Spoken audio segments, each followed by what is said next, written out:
Dark Souls is a strange game.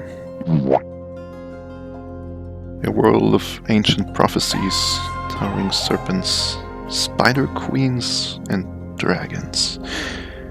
But amid all the chaos, there's always one constant. For the protagonist, a safe haven of sorts. A place where the player can pause, catch their breath, and feel, if only for a moment, at peace. These hubs serve as the player's home, a central point for gathering strength. But what makes these hubs feel so much like home in these games? And how did they evolve over the series? Grab some Zeekbräu, sit down by the bonfire, and let's take a look at the different hub areas in the Dark Souls games.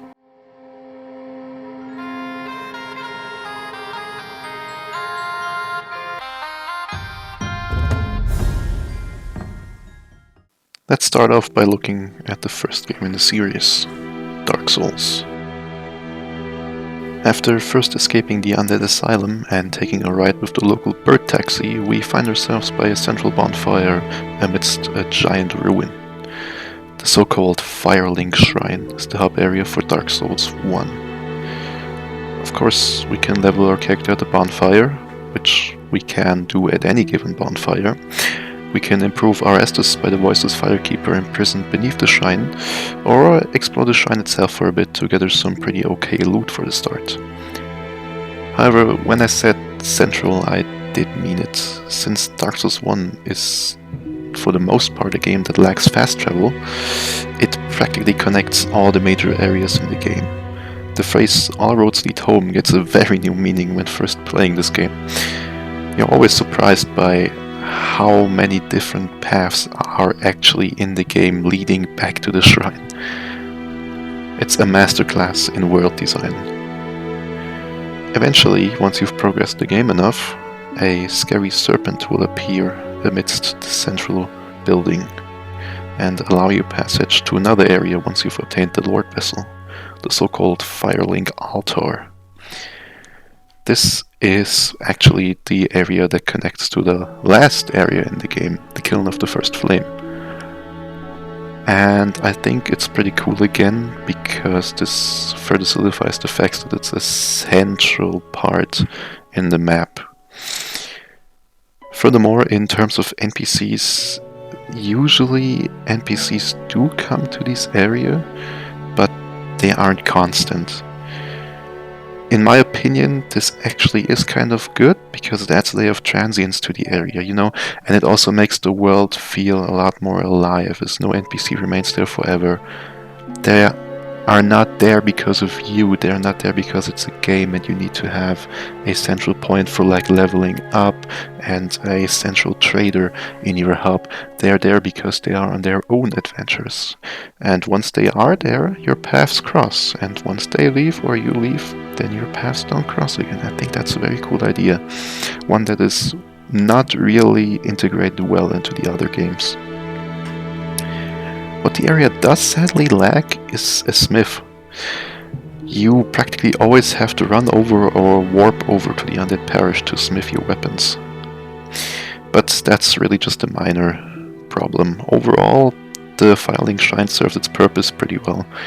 You sadly don't really return here much anymore after you acquire the Lord Vessel, since, well, you can level at any bonfire, and there are different firekeepers in the game. And as I mentioned, most NPCs and merchants are not here, but it's still a very calm and tranquil place you can return home to, only strengthened by the music that plays once you get closer. This is actually, as far as I recall, the only area in all of Dark Souls 1 that has music playing. I know there's music in the Princess's Chamber and by the Fair Lady, but you're not really there often. This is once you return to the Firelink Shrine and you hear that music start tuning in, it feels like home. And also another thing is the atmosphere. Firelink Shrine at least won my heart with that. I mean, one glance down the horizon leaves you in awe at these massive structures and walls. Just When I first played, I really, and I still do, I think to myself, how much more is there to explore? Or would there be? Because we, as a player, only get to explore like the smallest fraction of Lordran. Like the same thing in Anor, you see all these buildings and you think to yourself, are they all really abandoned? And who even built them? I mean, these structures are massive. Anyway, with all that said, how did they go from this in the sequel? Well, they knocked it out of the damn park. First off, I just want to say that I still have not finished playing Dark Souls 2. I have started 2 different playthroughs by now. I haven't gotten as far as I wish I would have. So everything I'm going to say about Dark Souls 2 should be taken with a grain of salt. With that out of the way, let's talk about Majula.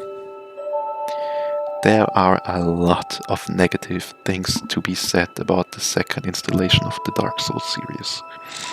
It really does divide the community. One half absolutely loves it, and the other absolutely hates it. But amongst all these people, I have never seen a single person who despises Majula. The music, absolute banger. The atmosphere feels like a warm Christmas evening. And whoever had the idea to put the hub next to a coast at dawn, having the sunlight shimmer on the ocean, deserves a goddamn raise. They basically stepped it up from Dark Souls 1 entirely, having the NPCs there, a smith, and giving them each buildings. It's so peaceful and it feels like an actual sanctuary. A nice spot of safety amidst all the chaos of the second Dark Souls game.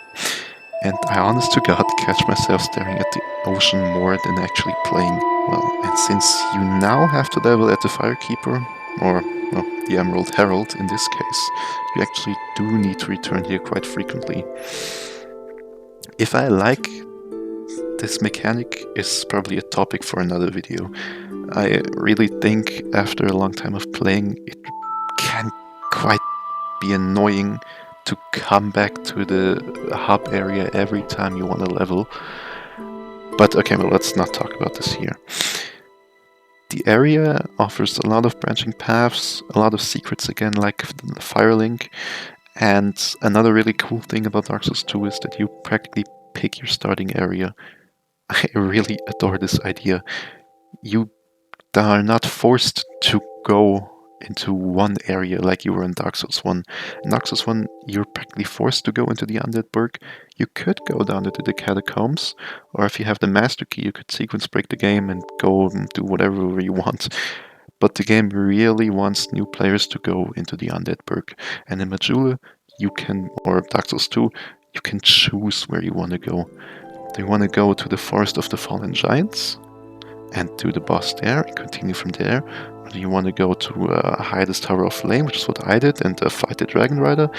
Or do you want to figure out any of the other ways that I haven't figured out yet that probably lead to other starting areas? This is awesome. It's so much better, and I can really think that starting new games feels so much more interesting that way, because you don't really have to fight the same boss every time and go to the same area every time you replay the game. Overall, Majula is peak. They really improved upon what they had and crafted this masterpiece for us in the series' most troubled game. Now though, it's time for us to return to a familiar hub area. Remember Firelink Shrine? This is it now. Feel old yet? Yep, Dark Souls 3 puts us back into same old Firelink Shrine.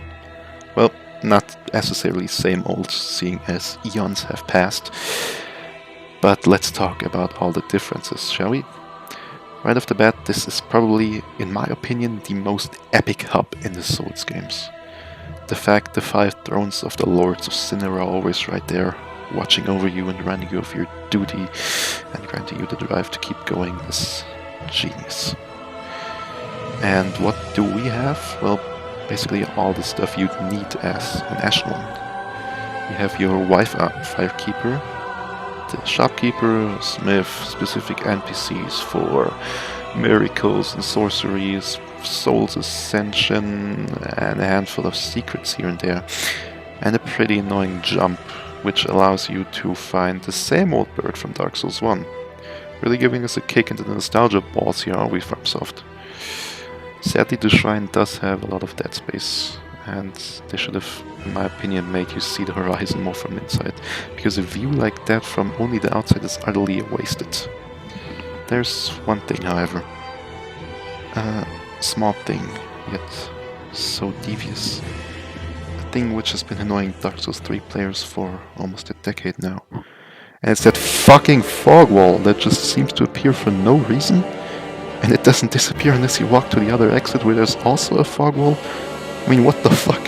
Why is it there? And why does it only sometimes appear? Anyway, you could probably say this is a hub area at its best.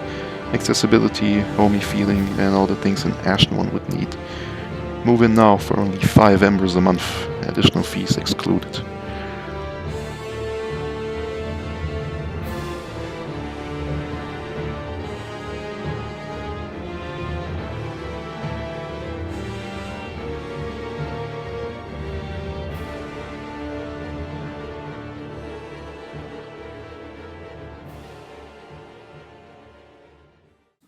Now, with all this talk about the different hubs, there's only one question remaining. Which hub do I like the most? Well, it's kind of hard for me to make a choice as grand as that and possibly upset all of the Dark Souls fandom. So I'll instead ask my producer which one she likes the most. Thank you so much for watching this silly little ramble about hubs in Dark Souls, and do let me know your thoughts about the hubs in Dark Souls in the comments down below. As a heads up for my 5 subscribers, there are actually new videos in the pipeline right now.